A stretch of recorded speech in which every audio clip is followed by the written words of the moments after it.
علی رو ما همه به عنوان مرد بزرگ تاریخ عرب میشناسیم، چه باورمند دینی باشیم چه نباشیم. میگه بچه های علی در 1400 سال پیش از فاطمه معروفن به بنی فاطمه. خیلی جالبه در حضور خود مردی در قواره علی زن اینقدر مهمه که بچه اونو ما همین الان شما اگه فامیلت یه چیزیه من فامیلم چیزیه، مالی که بابامون فامیلشونه. بچه های علی به بنی فاطمه معروفن نه به بنی علی. زن اینقدر مهمه. محمد اولاد ذکور نداره، بچه‌هاش فقط دخترن و ارجمندی و ادامه حیاتش با زنه.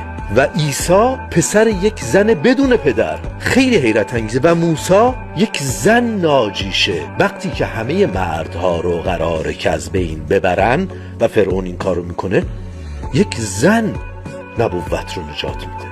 خانه خدا کعبه کنار مرقد یک زنه. واقعا یه مردی اگه نگاه بکنه میفهمه که پروردگارش اینجا همینه.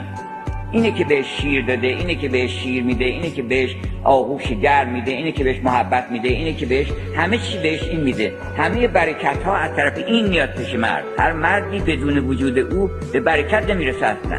اون وقت میپرسه که الستو بربکم، آیا من پروردگار شما مردان نیستم؟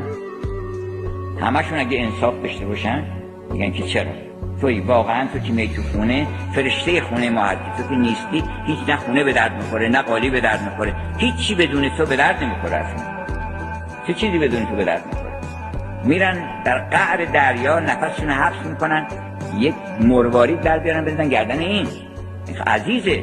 اینکه تمام هستی، تمام متاع دنیا و آخرت رو گفتش که بیا در پای این نثار روی تو هر برگ گل که در چمن است، فدای قد تو هر سربن که بر لب جوست.